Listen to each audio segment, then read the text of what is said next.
नमस्कार, ओम शांति। कवि और उसकी कृति के कार्यक्रम में मित्रों आपका स्वागत है।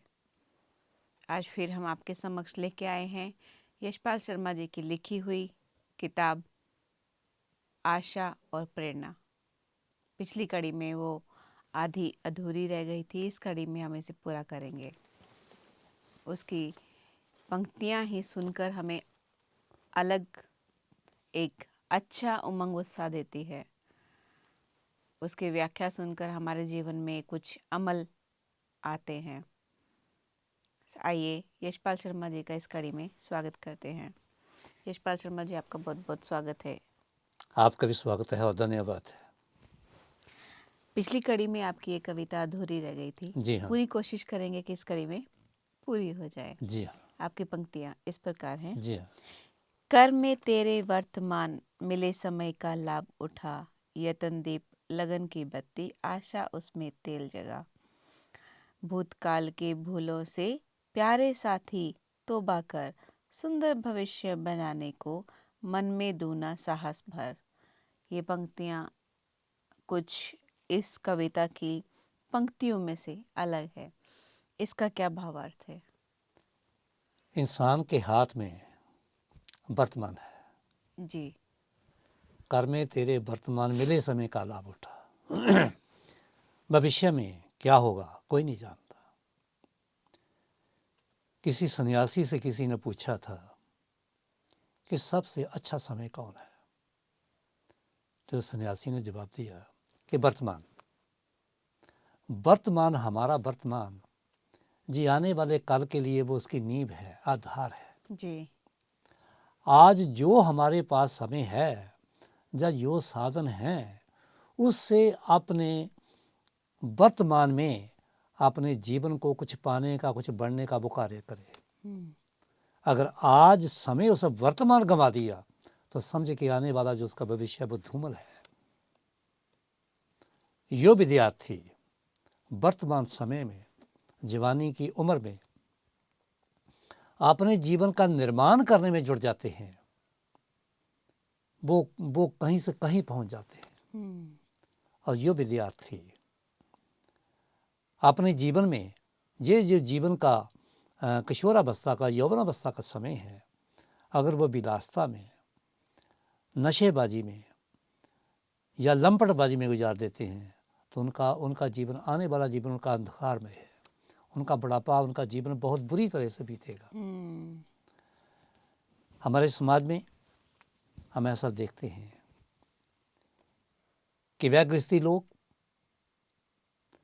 जो वर्तमान को, अपने वर्तमान में अपने बच्चों को अच्छा बनाने में जो जुट जाते हैं, अच्छा विचार संस्कार देने में जुट जाते हैं, उन्हें अच्छे लोगों के संग, अच्छे लोगों के साथ मिलाते हैं और उनसे उन्हें प्रेरणा दिलवाने की कोशिश करते हैं। जी। तो वो बच्चे एक विचारक, एक संसारक जब बनते हैं तो आगे चल कर के वही बच्चे एक आदर्श बनते हैं। लोग जो उसके रिश्तेदार हैं, जो उनके गवांडी हैं, वो कहते हैं देखो देखो वो उसके लड़के या उसकी लड़की देखो कितनी अच्छी बन गई है, तुम्हें क्या हो गया है। वर्तमान में, वर्तमान से लाभ उठाना इंसान की बुद्धिमानी है। एक विद्वान हुए हैं, उनके बारे में और विशेष करके कि जो समय है, समय तो भागता हुआ घोड़ा है। जी। ईश्वर चंद्र विद्यासागर, वो इतने विद्वान थे और समय के इतने पाबंद थे कि वो जब निकलते थे लोग अपनी गड़ियां मिलाते थे। समय का इतना पाबंद। उसकी ये घटना पाठ्य पुस्तकों में आती है कि वो गुजर रहे थे तो एक भिखारी लड़का मिला। उसने कहा बाबूजी मुझे एक पैसा दो। तो जगदीश चंद्र, ईश्वर चंद्र वो रुक गए। ईश्वर चंद्र विद्यासागर जी कहने लगे कि तू ये जो पैसा किस लिए लेगा मुझसे। कहता सर मैंने पेट भरना है, अगर मैं तो 2 पैसे दूँ। कह रहा जी कल मैं मांगने नहीं जाऊँगा, उससे गुजारा करूँगा। अगर मैं 4 आने दूँ, इसे पढ़ते पढ़ते अगर मैं 1 रुपया आपको दे दूं, उस समय के ज़माने में 1 रुपया बहुत बड़ी बात थी। जी जी जी। तो वो लड़का कहने लगा कि सर, उस रुपये में मैं 2 पैसे का खाना खरीदूंगा 2 दिन के लिए, और जो बाकी पैसे हैं उनकी मैं कुछ चीज़ें खरीद करके मैं सड़क के किनारे बैठूंगा और मैं बेचूंगा। धीरे धीरे उनसे पैसे बचाते हुए मैं इतने पैसे बचाऊंगा कि मैं अपना कारोबार फिट करूंगा। कहते हैं कि ईश्वर चंद्र विद्यासागर को ये बात बहुत अच्छी लगी। उन्होंने जेब से रुपया निकाला, देते हुए कहा, बेटा मेरा विश्वास ना तोड़ना, मैं तुम्हें जिस तरह की तुमने मुझे बात समझाई है कि बचाते बचाते बचाते इसी से मैंने अपना तगड़ा कारोबार पैदा करना है, तो ये रुपया मैं दे रहा हूँ। रुपया मेरे लिए कोई बहुत बड़ी बात नहीं है, बड़ी बात है कि जो तुमने मुझे विश्वास दिलाया है मैं उसी पे कायम रहना, वो मेरा विश्वास टूटे ना। कहना, सर मैं ईश्वर को साक्षी करके कहता हूँ कि आपका विश्वास नहीं तोड़ूंगा। समय बीत गया, ईश्वर चंद्र विद्यासागर का भी वर्षों के बाद आए ही नहीं, 20-25 साल निकल गए। तो ऐसा पढ़ने में आया कि 20-25 साल बाद उस शहर के बाजार से वो गुजर रहे हैं, तो एक लड़का वो भागता हुआ आता है और आकर के ईश्वर चंद्र के आके पाँव पकड़ लेता है। सर, वो देखते हैं, तू कौन है भाई? कहता, सर बात हम बाद में करेंगे, पहले आइए मेरी दुकान पे बैठते हैं, फिर वहाँ बात करते हैं। जी। बड़ी शालीनता से कहा। वो आके उन्होंने कुर्सी दी, अपने कारोबार नौकरों को कहा पे काम देखो, मैं जी बाबूजी आए हैं, मेरे पूजी हैं, मैं अपना जो मेरा रिटायरिंग रूम है वहाँ बैठ कर के मैं बात करूँगा इनसे। नौकर काम संभालने लगे। जगदीश चंद्र जी को लेकर के वो आकर के ईश्वर चंद्र जी को लेके अपने रिटायरिंग रूम में आया, जो हमें उसने गेस्ट रूम बनाया था। सर बैठिए। सो ईश्वर चंद्र से देखे जा रहे हैं। कहते, सर आपने मुझे पहचाना नहीं है। तो कहाँ वो इतना सा बालक होगा, कब वो नौजवान हो चुका है, शादी हो चुकी है उसकी।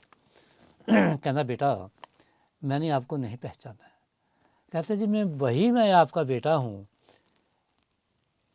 आपने मुझे 1 रुपया दिया था इस विश्वास के साथ जी। कि मेरा विश्वास ना तोड़ना, जिससे तूने बताया कि मैं अपने कारोबार को पाऊंगा, मैं वही मैं हूँ, और ये 1 रुपये की ही जो करामात है सर। उठा, अपना सिर ईश्वर चंद्र विद्यासागर के पाँव पे रख दिया। तो ईश्वर चंद्र की आंखों में आंसू आ गए, उन्हें अपने आलिंगन में लिया, उससे प्यार किया। फिर उसने कुछ पैसे निकाले जो से विद्यासागर जी के हाथ में रखे। सर, ये मेरी तो इससे भेंट है। कहना, देखो बेटा, मेरे पास ईश्वर का दिया बहुत कुछ है, ये जो पैसे मुझे दे रहा है ये किसी और उसको देना जो तुम्हारी तरह बन सके। सो ये थी वर्तमान को संभालने की बात, एक आशा और एक प्रेरणा जो उसके मन में थी, जो उसे भिखारी से उसने बड़ा व्यापारी बना दिया, एक गरीब से उसे धनवान बना दिया, क्या बात, एक समर्थवान बना दिया। तो ये वर्तमान की बात है। और उसके बीच में मिले समय का जो लाभ उठा लेता है, वक्त की धारा को अपने तरफ जब वो अपने यत्न से मोड़ लेता है, उसका कल्याण हो जाता है। और यतन दीप लगन कर बत्ती, आशा उसमें तेल जला। यतन का दीवा होना चाहिए और लगन की उसमें बत्ती होनी चाहिए और आशा का उसमें तेल होना चाहिए। ये 3 चीज़ें होंगी तो दीपक जलेगा, कुछ बनेगा, कुछ ज्ञान की बात होगी, कोई नई तरंगें होगी, कोई नई रचना का विचार उसके मन में आएगा। जी। और एक बात और, भूतकाल की भूलों से प्यारे साथी तौबा कर, जीवन सफल बनाने को मन में दूना साहस पर। आदमी कहते हैं कि गलतियों का पुतला है, कोई आदमी पूर्ण नहीं है। अगर संपूर्ण और पूर्ण है, कंप्लीट है, तो वो सिर्फ निराकार शिव है। इंसान कोई भी होगा, कितना भी बड़ा नेता होगा, अभिनेता होगा, शिक्षक होगा, कुछ भी होगा, कहीं ना कहीं उससे भूल हो जाती है। जी। अनजाने में हुई जो भूल है वो क्षमा योग्य भी है, और वो अपनी भूल को सुधारे। अगर अपनी भूल को नहीं सुधारेगा उसका विनाश हो जाएगा। हम रावण की बात करते हैं। उसे मंदोदरी ने, जो 5 सतियों में से एक सती कही जाती है, उसे समझाया कि पतिदेव, मैं किससे कम हूँ? तुम एक राजा की तो पत्नी उठा के लाए हो, ये कोई अच्छी बात नहीं है। उसे प्रताड़ित किया, चलो चलो, तू मुझे ज्ञान देती है, मैं 4 वेदों और शेष शास्त्रों का ज्ञाता हूँ। मेरा नाम रावण है, ना कभी रावण हुआ ना कभी होगा, तो मुझे बातें बंद करती। तो पत्नी बेचारी क्या करेगी? वो चुप हो गई। उसके बाद विभीषण ने से कहा कि भैया सीता को वापस कर दो, हमारी उससे बुराई है। तो उसे जूते मार करके बाहर निकाल दिया, निकलो जहाँ से, इतना मुंह और इतनी बात करता है, तुम्हारी हैसियत क्या है मेरे सामने? उसे वो भी निकाल निकाल दिया। दिया। फिर गया वहाँ पे हनुमान, चमत्कार दिखाया, लंका जली, फिर भी उसे समझ नहीं आया। उसे कहा कि भाई अभी मौका है, अपनी गलती को सुधार लो, भूतकाल की भूलों से प्यारे साथी तौबा कर, जीवन सफल बनाने को मन में दूना साहस भर। वो नहीं माना, नहीं माना तो फिर अंगद महाराज गए। तो उसे भी कहा गया, समझाया कि महाराज राम और लक्ष्मण आपसे युद्ध नहीं चाहते, किसी की पत्नी को उठा के ले जाए, जब उससे कोई छेड़छाड़ करे, जब किसी पुत्री को ऐसा करे तो कोई बर्दाश्त नहीं करता। ये आप उसकी रानी उठा के ले आए हैं। कहता है वो तो बनवासी है रे। राजा कहता फिरता है, कहते जो समय की बात है, तो आप अपनी भूल को सुधारिए। कहता तुम कौन से बड़े योद्धे हो? उसने कहा अच्छा चला मेरा पाँव उठाओ जरा। संतरी मंत्री आए, उनका पैर को नहीं हिला सके जो उन्होंने जमाया था अंगद जी ने। और जब रावण आया कि मैं देखता हूँ कैसे, कहता जी मेरे पैरों को हाथ लगाने की बजाय श्री राम के चरणों में जाइए, सीता को सत्कार से तो लौटाइए, आपका आने वाला जो विनाश है वो रुक जाएगा। किंतु उसकी बुद्धि ने वो भी काम नहीं किया। अपनी भूल को बार बार सुधारने के लिए उसके अपने भाई कह रहा है, पत्नी कह रही है, और जो समझाता है उसी को भी उल्टा पड़ जाता है। राम के 2 दूत गए तो उसने भूल की और का अपना कोई ख्याल नहीं किया, अपनी भूल को सुधारने का कोई उसने प्रयास नहीं किया। और अंत क्या आया? कहते हैं कि 1.25 लाख रावण के पूत जो नाते वगैरह उसके संबंधी थे मारे गए, लंका तबाह हुई। क्या हुआ? भूल की सुधार को में कई लोग जब सुधार लेते हैं तो वो कहीं ना कहीं वो एक अच्छे कर्म में, एक अच्छी स्थिति में चले जाते हैं, और जो नहीं सुधारते उनका अंत में विनाश होता है। तो आगे कोई देखिए पंक्ति। जी जरूर, बिल्कुल। नश्वर देह की सत्ता का एक दिवस होगा अवसान, तत्व मिलेंगे तत्व में, सदैव रहे तुझे इसका ध्यान। समाज देश की सेवा कर, मानवता प्रेमी तू बन जा, मिटाने वाली काया से निस्वार्थ सेवा लाभ उठा। हर जन भेजा भगवान ने, करने सेवा जन कल्याण, प्रेम शांति भाईचारा, मानव हेतु सुधा समान। जग का जीवित हर प्राणी जो भी कर्म है कर रहा, परस्पर के सहयोग से जगत डर रहा है चल रहा। नव्य चेतना आशा है देते, दलित वर्गों को पुरुष महान, अनाथ दुखी हैं गले लगाते, त्याग सेवा जिनकी पहचान। आशा में प्रिय साथी बिछुड़ते, आशा है संयोग आधार, नहीं तो जीवन दुभार होता, फीका कड़वा और बेकार। शुभ कर्म के दीप यहाँ जो वीर जलाकर जाएंगे, जब तक सूरज चांद रहेगा अमर दीप हो जाएंगे। प्रेम त्याग और सेवा का जो भी आलोक फैलाएंगे, जग उनको चिराग कहेगा, अंत ब्रह्ममय हो जाएंगे। चिराग किताब की अंतिम कविता की अंतिम पंक्तियाँ आशा और प्रेरणा की। तो देखिए कि एक बेटी की शादी जी। इस आशा के साथ की जाती है कि मेरी बेटी मैं जिसके हाथों में सौंप रहा हूँ, जिस परिवार में सौंप रहा हूँ, तो माँ बाप की आशा होती है कि वो सुखी रहेगी। सहेलियाँ, संबंधी उसे शुभकामनाएं देते हैं, मंगल कामना करते हैं, ईश्वर की वंदना करते हैं कि प्रभु इसका जीवन मंगल में हो, सुख में हो, इसका सुहाग अटल हो। और आशा से ही संयोग बनाए जाते हैं। जी। अगर आशा ना हो तो संयोग नहीं बनेगा। संसार का जितना डरता है एक आशा से संचालित है। अगर आशा ही ना हो तो कौन काम करने को तैयार है? शादी अपने बच्चियों को लोग नहीं करेंगे, बच्चे पैदा नहीं होंगे। माँ बाप क्यों बच्चे पैदा करेंगे? इस आशा के साथ करते हैं कि भाई ये कल को हम बुढ़ापे में काम आएगा। हम नेतागणों की चोंद करते हैं, सरकार बनती है किसी भी पार्टी की, तो जो उसके कार्यकर्ता हैं, जो सरकार को बनाने वाला जो लोकतंत्र है, जो लोग हैं, वो इस आशा के साथ उनको चुनते हैं कि ये आने वाली जो नीतियां हैं ऐसी बनाएंगी कि जन कल्याण होगा, देश की रक्षा होगी।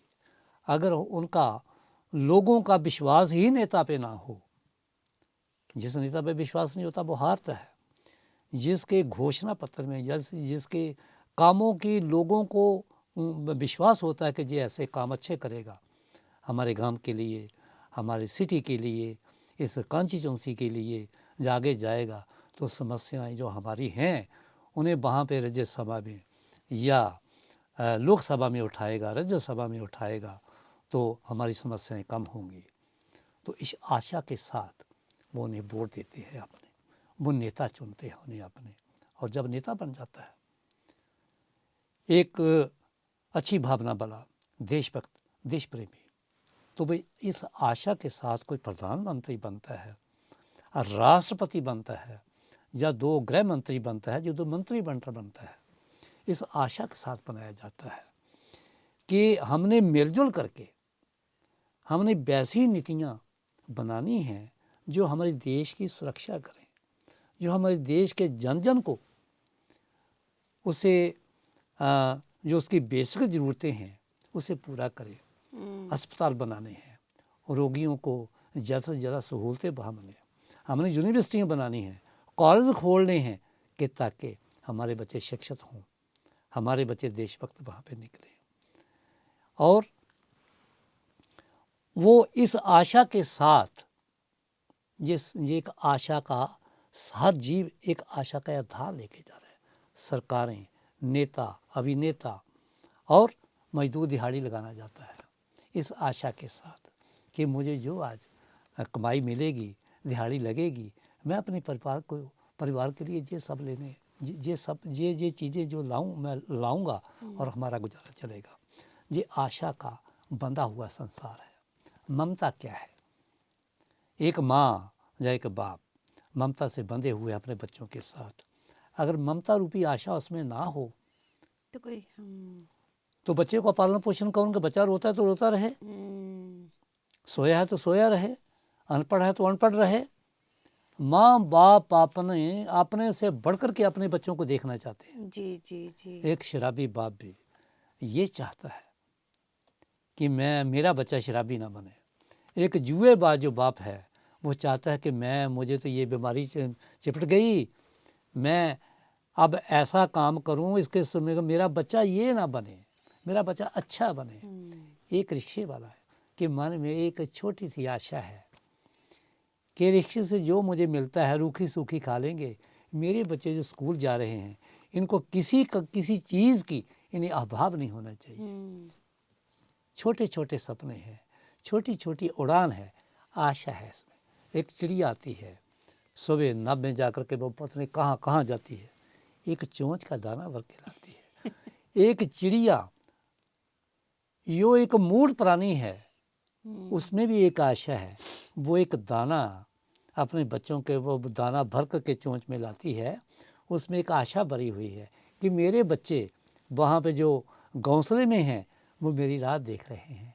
उन्हें दाना नहीं मिला होगा, वो दाना जाकर के उनको चोंच, अपनी चोंच से चोंच मिला करके उनको खिलाती है। माँ खुद भूखी है, अपने बच्चों को खाना देती है। वो पुत्र खाना खा लिया? हाँ हाँ माँ, पेट भर गया। उसके लिए बचा है या नहीं बचा है, वो भूखी रह सकती है। जी। बाप का जूता फटा है, किंतु स्कूल जाने बच्चे के लिए वो कहते हैं कि इसके बूट जो है, मैं जुराबें सही होनी चाहिए, इसका जो ड्रेस है वो सही होना चाहिए, इसका जो बस्ता है, बैग है, वो सही होना चाहिए। खुद बूटों को पता नहीं कितने बार होटल पे लगवाए हैं। आशा से संचालित संसार है और उनको एक प्रेरणा मिल रही है अंदर से। बच्चे अच्छा बन कर आ रहे हैं, वो जो अच्छा रूप उनको अपने बच्चों में दिखता है 4 नंबरों में, जब उसकी प्रशंसा उसका अध्यापक करता है उसे बुला करके, आपका बच्चा बहुत अच्छा है, तो उसके एक प्रेरणा मिलती है और प्रेरणा मिलती है। तो आप अपने बच्चों को प्यार देता, कहता बेटा कुछ बन के दिखाना है। ये प्रेरणा का दूसरा रूप है। दूसरे लोग देखते हैं, दूसरे बच्चे देखते हैं, तो ये आशा से संचालित संसार है और एक दूसरे से प्रेरणा पा करके हम आगे निकलने की कोशिश करते हैं। ऐसे विदेशों की बात है।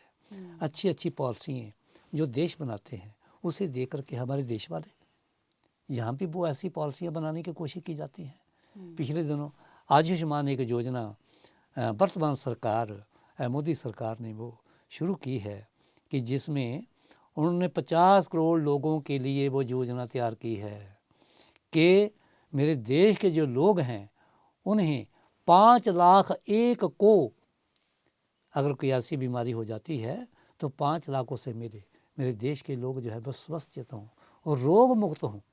तो एक देश को देख करके दूसरा देश जब उससे प्रेरणा पाता है। एक इंसान, एक किसान दूसरे किसान से जब पैदावार ज़्यादा निकालता है जी। तो वो कहता है यार बीज कहाँ से लाया है तू? मुझे भी मैं जी वो यूनिवर्सिटी में गया था, लुधियाना यूनिवर्सिटी में गया था मैं। अच्छा यार अगली बार जाओगे तो मुझे भी साथ देना। ये एक प्रेरणा है।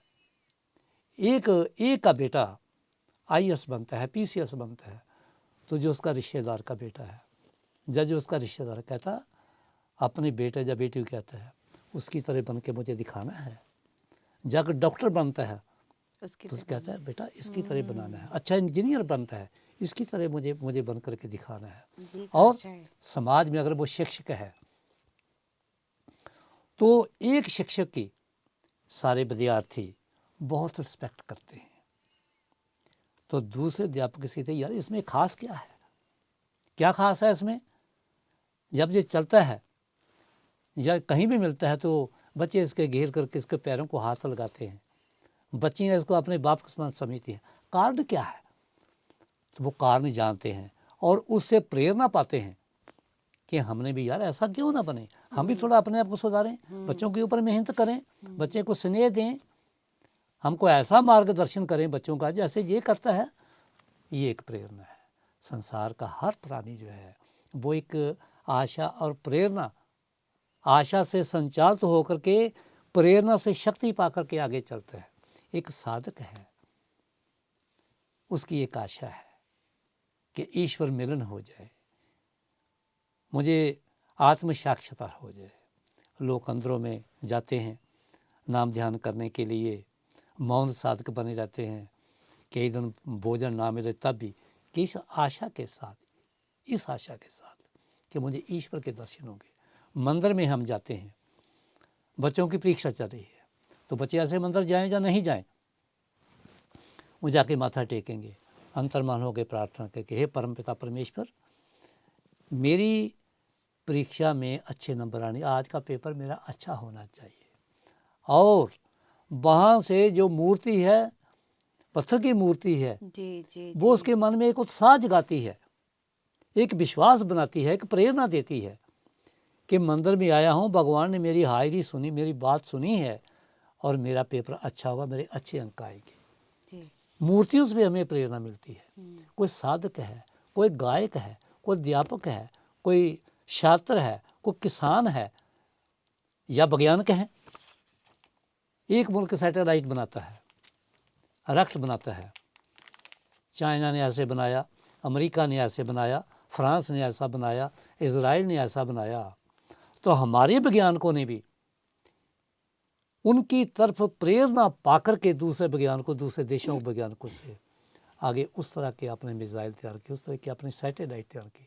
आज इंडिया कहाँ से कहाँ है, कई क्षेत्रों में वो दुनिया में सबसे ऊपर है, कई क्षेत्रों में तीसरे नंबर पे आ रहा है, कई में चौथे पे आ रहा है, किंतु दुनिया के अग्रणी देशों में ये आज हिंदुस्तान आज खड़ा है। तो ये एक आशा और प्रेरणा का एक संचार है, ये उन्हीं का एक कमाल है। जहाँ और फिर और बात, जो भी को पुरुष समाज के हित की बात करता है, समाज के लिए कुछ कर जाता है, वो एक चिराग बन जाता है। कबीर जी, बाबा नानक जी, दशम गुरु दशमेश जी, और इसी तरह के जो हमारे अब नेताओं की बात करिए, जवाहरलाल नेहरू हैं, महात्मा गांधी हैं, सरदार पटेल हैं, और राजेंद्र प्रसाद जो हमारे पहले राष्ट्रपति थे वो हैं, लाल बहादुर शास्त्री हैं, अब अटल बिहारी वाजपेयी हैं, वो पिछले दिनों गए इस दुनिया से, और वह मोदी जी हैं। जो भी एक ऐसे कार्य कर जाएगा कि जो दीप की तरह जो हमेशा चमकते रहेंगे, इतिहास उनका नाम गाता रहेगा, स्वर्ण अक्षरों में उनके काम लिखे जाएंगे, तो वो आने वाले जो उसके पीछे हैं, नेता हैं या जो साधक हैं ईश्वर के, वो एक दूसरे से प्रेरणा पाते हैं। हम बाबा लेखराज से प्रेरणा पा रहे हैं, और वो कह रहे हैं कि फरिश्ते बनो। जहाँ पे आज जहाँ शांति वन में लोग दौड़े चले आ रहे हैं, प्रेरणा पाते हैं कि बाबा जैसे बनो, बाबा कह के थे मेरे जैसे बनो, फरिश्ते बनो, तो ये एक प्रेरणा होती है। और जब अंत में वो अपने अंत जब उनका अंत आता है, अपने शरीर को छोड़ते हैं तो ब्रह्म में हो जाते हैं। वो दीपक की तरह, चिराग की तरह चारों ओर अपनी रोशनी जाने से पहले और जाने के बाद भी वो रोशनी फैलाते रहते हैं। संसार उनसे प्रेरणा पाता है, एक आशा लेकर के कि हम ऐसे बनेंगे, हम पवित्र बनेंगे, हम देशभक्त बनेंगे, हम गायक बनेंगे, अच्छे कवि बनेंगे, अच्छे शायर बनेंगे, अच्छे साहित्यकार बनेंगे, अच्छे नागरिक बनेंगे, हम देशभक्त बनेंगे। ये एक प्रेरणा है उनसे। चिराग जी अपने रूप में चौमुखी विकास करता है, रोशनी देता है, ज्ञान की, आशा की, प्रेरणा की। आप चिराग किताब में से ये अंतिम जो कविता है, 2 शब्दों में क्या संदेश देना चाहते हैं? मैं 2 शब्दों में, देखिए, ये मेरा भांजा पवन कुमार शर्मा SDO, इन दिनों SDO, वो बिजली के क्षेत्र में सरकारी विभाग में है, तो उससे मुझे जब शब्द कहा कि मैं आपको मामा जी एक चिराग मानता हूँ, तो उन्होंने चिराग रूप में मेरे मन में एक आशा जागी कि मैं लिखूं, और मैं इससे प्रेरित हुआ, उसके शब्दों से प्रेरणा ली। मैं अपने पाठकों से ये कहना चाहता हूँ कि खुद और अपने बच्चों को स्वच्छित बनाइए, खुद घर का वातावरण अच्छे बनाइए, बच्चों में ऐसे संस्कार विचार दीजिए। आजकल 3 समस्याएं बड़ी आ रही हैं, पर्यावरण की समस्या है, और बच्चियों की समस्या है कि बच्चियों को आगे बढ़ाया नहीं जाता। बच्चियों को आगे पढ़ाइए, उनको सुरक्षित जीवन दीजिए। और जल की बात है कि जल को, मेरा छोटा पोता कभी कहता था, बाबा जी पानी को वेस्ट मत कीजिए, हमारी मैम कहती है, मुझे समझाता है छोटा 5 साल का बच्चा, तो पानी का भी नहीं करिए, वेस्टेज किसी चीज़ की भी ना करिए। जो बचत है, पैसे की बचत है, वो भी करिए आने वाले समय के लिए, समय का सदुपयोग करिए, योगा के साथ जुड़िए, और राष्ट्र प्रेमी बनिए, और ये धरती माँ है, इसके से सुबह उठ करके वंदना करिए, और कुछ समय ईश्वर को दीजिए, अपने जीवन को सफल बनाइए, ताकि आपका भविष्य सुंदर हो, सुखमय हो, मंगलमय हो। इन्हीं कामनाओं के साथ मैं आज का ये जो अपना चिराग का जो अंतिम लाइनें हैं, जो अंतिम इसका खंड है, उसे मैं समाप्त करने की मैं आज्ञा चाहता हूँ। जी, बहुत खूब। यशपाल शर्मा जी, आपकी चिराग किताब में से जितनी भी कविताएं हमने सुनी, समझी, देखी, मुझे उम्मीद है कि हमारे दर्शक इसको अमल करेंगे। आपका बहुत बहुत धन्यवाद और दोबारा चाहूँगी कि आप हमारे इस कार्यक्रम में ज़रूर पधारें। धन्यवाद। समय की बात है, कोशिश करूँगा कि जी दोबारा आकर के कुछ प्रोग्राम मैं दे सकूँ। जी मित्रों, चिराग किताब में से हमारी सभी कविताएं संपूर्ण होती हैं और समाप्त होती हैं। अगली कड़ी में एक नए मेहमान के साथ, नई नई कविताओं के साथ, नई किताब के साथ आपके समक्ष हाजिर होंगे। तब तक के लिए दीजिए इस कविता को इजाज़त। नमस्कार। ओम शांति। नमस्कार। ओम शांति।